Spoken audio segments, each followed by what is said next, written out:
Good evening student. आज हम biology में डिस्कस करेंगे हमारा चैप्टर 18। इसका नाम है body fluids and circulation. Body fluids की जब हम बात करते हैं तो हमारी बॉडी में जो फ्लूइड्स होते हैं उनमें से एक होता है ब्लड और जो आपका सेकंड होता है वो होता है लिम्फ। और किस तरीके से ये जो फ्लूइड हैं ब्लड एंड लिम्फ हमारी बॉडी में सर्कुलेट होते हैं और ये क्या और किस तरीके से हमारी बॉडी को हेल्प करते हैं और इनका सर्कुलेशन क्यों इम्पॉर्टेंट होता है, तो इस चैप्टर में आज हम यही पॉइंट डिस्कस करने वाले हैं। तो जो आपका ब्लड होता है, सबसे पहले वो होता है क्या है? ब्लड एक फ्लूइड होता है जो कनेक्टिव टिश्यूज़ का बना होता है। जबकि टिश्यूज़ होते हैं वो भी डिफरेंट टाइप्स के होते हैं, जैसे कि आपका एपिडर्मल टिश्यू होते हैं, न्यूरल टिश्यूज़ होते हैं, मस्कुलर टिश्यूज़ होते हैं। सेम उसी तरीके से एक होते हैं कनेक्टिव टिश्यूज़। जो आपका कनेक्टिव टिश्यू है ब्लड, ये कंपोज करता है लिक्विड, प्लाज्मा और सेलुलर कंपोनेंट्स। तो इसको हम एक फ्लो चार्ट के ज़रिए पढ़ेंगे ताकि आपको आसानी हो इसे याद करने में। आपका ब्लड क्या क्या कंसिस्ट करता है? Plasma and elements. ब्लड के पास प्लाज्मा 55% होता है और जो बाकी के एलिमेंट्स हैं वो 45% होते हैं। तो सबसे पहले हम प्लाज्मा के बारे में डिस्कस कर लेते हैं कि प्लाज्मा क्या क्या कंपोनेंट इसमें प्रेजेंट होते हैं और उन कंपोनेंट्स का क्या काम होता है। जैसा कि हमें पता है कि जो ब्लड है उसमें 55% आपका प्लाज्मा होता है और प्लाज्मा में भी 92% वाटर होता है। जो आपका प्लाज्मा होता है ये कलरलेस लिक्विड होता है। इसका कलर आपको स्ट्रॉ जैसा, जो सूखी घास होती है उस तरीके का दिखाई देगा। इसके अंदर इलेक्ट्रोलाइट्स और जो आपके आयंस प्रेजेंट होते हैं, sodium, potassium, magnesium, calcium, iron, nutrients, glucose, vitamin, lipids, amino acid, gases होती हैं N2O2 CO2। ये सब आता कहाँ से? जब भी हम खाना खाते हैं, हमने अपना फर्स्ट चैप्टर डिस्कस किया था डाइजेशन एंड एब्जॉर्प्शन। तो जो आप खाना खाते हैं उसमें आपको न्यूट्रिएंट्स मिलते हैं, तो वही न्यूट्रिएंट्स जब एब्जॉर्ब कर लिए जाते हैं ब्लड में तो वो यहाँ पर आते हैं और इस ब्लड फ्लूइड के ज़रिए वो हमारी बॉडी में ट्रांसपोर्ट करते हैं। तो सेम नाइट्रोजनस वेस्ट जब हम खाने को डाइजेस्ट कर लेते हैं उसमें कुछ वेस्ट मटेरियल भी बनते हैं जो हमारी बॉडी को नहीं चाहिए होते, जैसे यूरिया और यूरिक एसिड। एंटीकोगुलेंट क्या होते हैं? जो हमारे ब्लड को क्लॉट नहीं बनने देते हैं, ताकि हमारा जो ब्लड है वो हमारी बॉडी में इजीली फ्लो करे लिक्विड की फॉर्म में, उसका क्लॉट ना बने, यानी कि वो जमे ना। तो उसमें मदद करता है हेपेरिन। कोलेस्ट्रॉल जो कि हमें खाने से ही मिलता है। जो कोलेस्ट्रॉल होता है इसकी मात्रा अगर ज़्यादा हो जाती है तो हमें डिजीज़ हो सकती है। उसके बाद प्रोटीन, जैसा कि अभी हमने बात की कि 92% तो वाटर होता है प्लाज्मा में, जो प्रोटीन है वो 6 to 8% होते हैं। उसके अलावा जो बाकी के जो इन कंपोनेंट्स की हम बात कर रहे हैं ये आपका अराउंड 2 to 3% ही होते हैं, इससे ज़्यादा नहीं होते हैं। जब हम प्रोटीन्स की बात करते हैं तो कुछ मेजर प्रोटीन्स होती हैं जिनके बारे में हम यहाँ डिस्कस करेंगे, जो कि आपकी प्लाज्मा में इम्पॉर्टेंट रोल प्ले करती हैं। मेजर प्रोटीन्स में आती हैं आपकी एल्ब्यूमिन्स, ग्लोब्यूलिन्स, फाइब्रिनोजन और प्रोथ्रोम्बिन। जो आपकी एल्ब्यूमिन प्रोटीन होती है इसका काम क्या होता है? ऑस्मेटिक बैलेंस को बनाए रखना। जो हमारा ब्लड है जब वो ब्लड वेसल्स में फ्लो करता है तो उस पर एक प्रेशर भी होता है because of the walls of vessels. तो उस वक्त एक ऑस्मेटिक बैलेंस की ज़रूरत होती है ताकि उसमें बना रहे ब्लड में। फिर ग्लोब्यूलिन का काम क्या होता है? जो हमारी बॉडी है ये उसके डिफेंस मैकेनिज्म पर काम करती है, यानी कि जब हमारी बॉडी में या फिर ब्लड में कोई इन्फेक्शन होता है या फिर किसी चीज़ का अटैक होता है तो ये उस वक्त क्या करती है? डिफेंस मैकेनिज्म की तरह ये वर्क करती है। फिर आपका फाइब्रिनोजन जब आपको कोई भी इंजरी या चोट लग जाती है तो उस वक्त फाइब्रिनोजन की ज़रूरत होती है। फाइब्रिनोजन से एक न्यू कंपोनेंट बनता है फाइब्रिन, और जो फाइब्रिन है वो इनसॉल्यूबल होता है, यानी कि वो घुलता नहीं है, जिसकी वजह से वो ब्लड को जमाने में मदद कर देता है उस जगह पर जहाँ पर आपको चोट लगती है। उसी तरह एक प्रोथ्रोम्बिन प्रोटीन होता है, ये भी आपके प्लाज्मा में प्रेजेंट होता है। ये भी क्लोटिंग फैक्टर है। जब हम बात करते हैं क्लोटिंग यानी कि खून के जमने की, जब आपको चोट लगती है तो उस वक्त बहुत सारे क्लोटिंग फैक्टर काम करते हैं। हम उसके बारे में भी डिस्कस करेंगे इस चैप्टर में आगे। नेक्स्ट हम बात कर लेते हैं एलिमेंट्स की, आपके ब्लड में कौन कौन से एलिमेंट्स प्रेजेंट होते हैं। तो आपने पहले भी पढ़ा होगा red blood cells, white blood sales और प्लेटलेट। अब इनके एक एक और नाम से भी इन्हें जाना जाता है। जैसे कि आपकी रेड ब्लड सेल्स को हम इरिथ्रोसाइट्स कहते हैं। रेड ब्लड सेल्स इरिथ्रोसाइट्स कहते हैं। रेड ब्लड सेल्स का कलर रेड क्यों होता था? आपको याद होगा क्योंकि इसके अंदर एक पिगमेंट प्रेजेंट होता था। उस पिगमेंट का नाम क्या होता था? उस पिगमेंट का नाम होता था हीमोग्लोबिन, जिसकी वजह से ब्लड का कलर कैसा होता था? रेड होता था।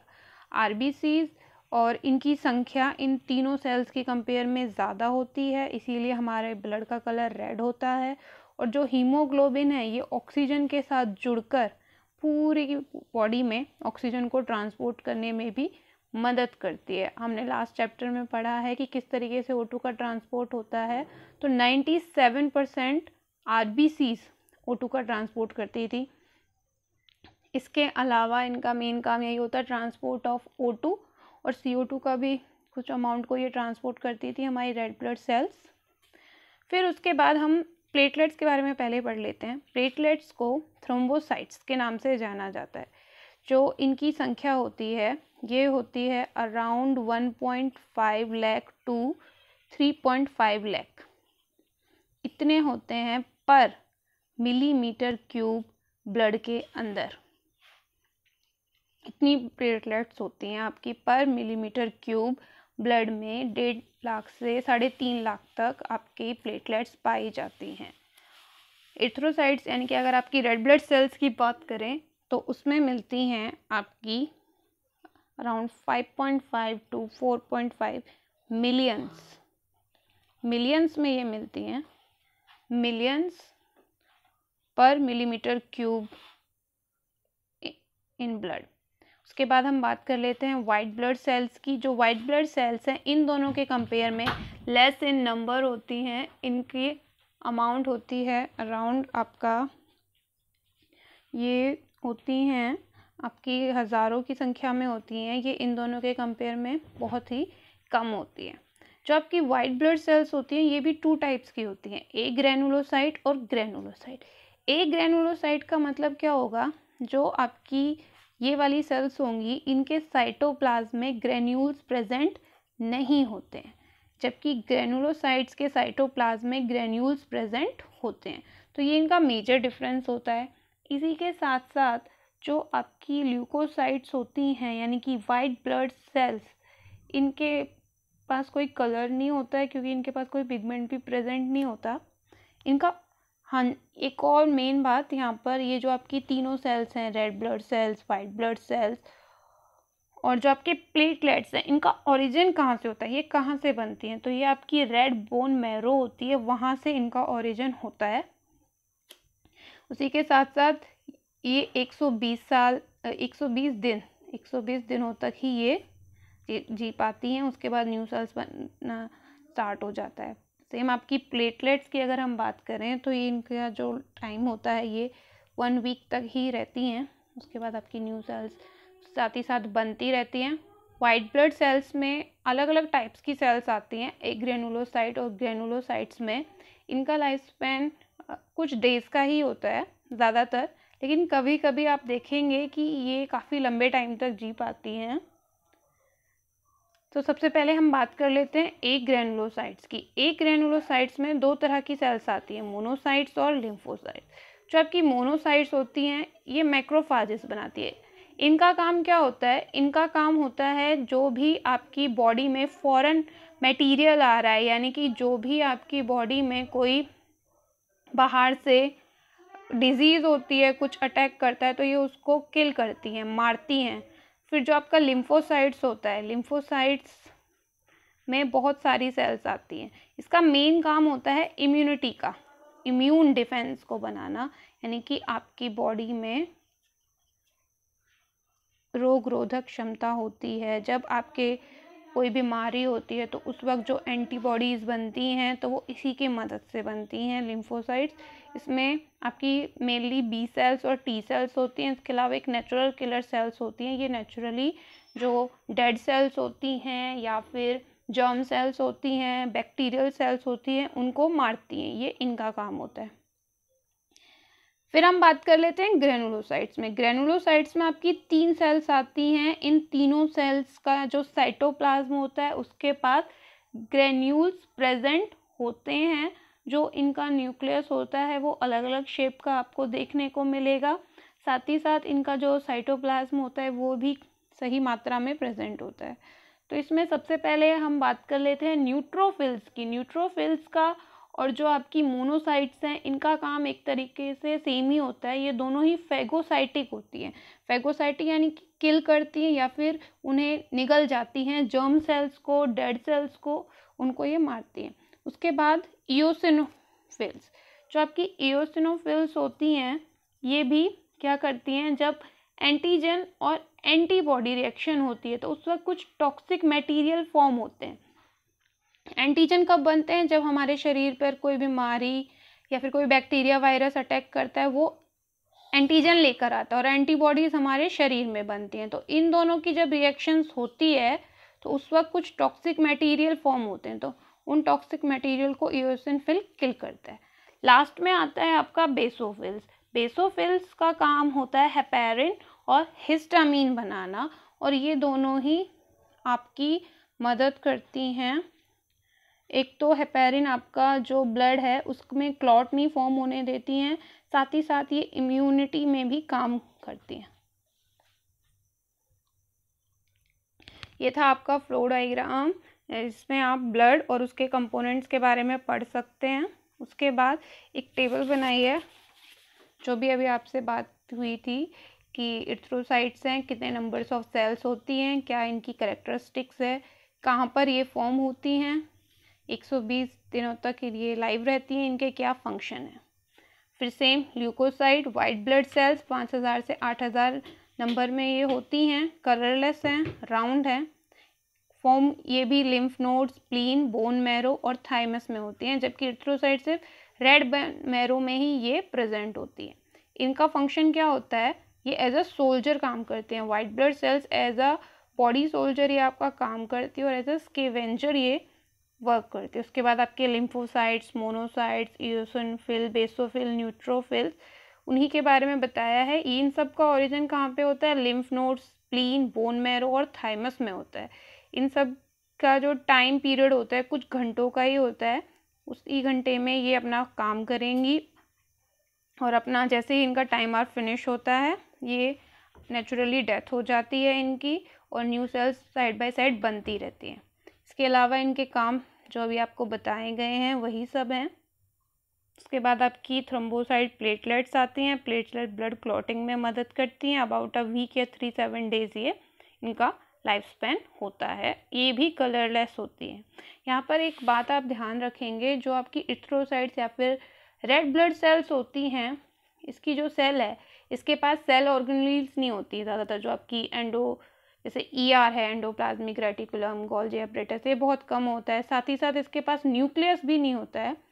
लेकिन अगर हम मैमल्स की बात करें, सिर्फ कैमल ही एक ऐसा मैमल है जिसके पास RBC में न्यूक्लियस होता है। तो ये था आपका ब्लड एंड इट्स कंपोनेंट के बारे में। नेक्स्ट हमारा जो टॉपिक है वो है, ये हमारा हो गया कि प्लाज्मा क्या होता है। लिक्विड पार्ट होता है ब्लड का जो स्ट्रॉ कलर का होता है, कंटेन करता है 90 to 92% वाटर। इसके अलावा 6 to 8% इसमें प्रोटीन होता है, आयंस, अमीनो एसिड्स और ग्लूकोज होते हैं। हमारी सेल्स कौन कौन सी होती हैं, इरिथ्रोसाइट्स, ल्यूकोसाइट्स और थ्रोम्बोसाइट्स, ये सेल्स होती हैं हमारी। ये वाला टॉपिक हम अभी कवर कर चुके हैं। उसके बाद हम पढ़ेंगे ब्लड ग्रुप्स और RH ग्रुपिंग। देखिए बच्चे, जब हम बात करते हैं ब्लड ग्रुप्स की, तो ब्लड ग्रुप्स भी डिफरेंट टाइप्स के होते हैं। ह्यूमंस में, एनिमल्स में, डिफरेंट एनिमल्स में अलग अलग तरीके के होते हैं। लेकिन अगर हम ह्यूमंस की बात करें तो ह्यूमंस के अंदर सिर्फ 4 ही ब्लड ग्रुप्स पाए जाते हैं मेनली, और उन 4 ब्लड ग्रुप्स के बारे में आपने सुना भी होगा, ए बी और ओ। तो ब्लड ग्रुप्स की जब हम बात करते हैं तो यहाँ पर हम 2 चीज़ें देखते हैं कि उसका ABO ब्लड ग्रुप क्या है और RH ग्रुप क्या है। ब्लड ग्रुप को जानना यहाँ पर इसलिए ज़रूरी है, जब भी किसी इंसान को कोई भी एक्सीडेंट हो जाए, इंजरी हो जाए या फिर बाय इन्फेक्शन होता है, कुछ भी होता है, तो उस वक्त जानना ज़रूरी होता है कि उसका ब्लड ग्रुप क्या है और उसका RH फैक्टर क्या है, तभी हम उसमें ब्लड ट्रांसफ्यूज़न करा सकते हैं। अगर हम बात करें ABO ब्लड ग्रुपिंग क्या होती है, तो ये इस बात पे बेस करता है, जो RBC रेड ब्लड सेल की सरफेस होती है उसके ऊपर कौन सा एंटीजन प्रेजेंट है। उसके ऊपर जो भी एंटीजन प्रेजेंट होता है वही डिसाइड करता है कि ABO ब्लड ग्रुपिंग कौन सी है, इन चारों में से कौन सा ब्लड ग्रुप उस ह्यूमन का होगा। तो ये कौन डिसाइड करेगा, ये वो एंटीजन डिसाइड करेगा जो RBC की सरफेस पे प्रेजेंट होगा। तो उसकी मदद से हमें ये पता चलता है कि कौन सा ब्लड ग्रुप प्रेजेंट होता है। तो हमने अभी बात की कि 4 तरह के ब्लड ग्रुप होते हैं, A, B, ABO। तो ये है आपकी टेबल। जैसे ब्लड ग्रुप A है, उसके पास एंटीजन कौन सा होता है, RBC पे A। ब्लड ग्रुप B है, उस पे एंटीजन B। और जो ब्लड ग्रुप AB है उस पे ये दोनों ही एंटीजन प्रेजेंट होते हैं, और जो ब्लड ग्रुप O है उस पे कोई भी एंटीजन नहीं होता है। अब बच्चे यहाँ पर एक बात और आप देखेंगे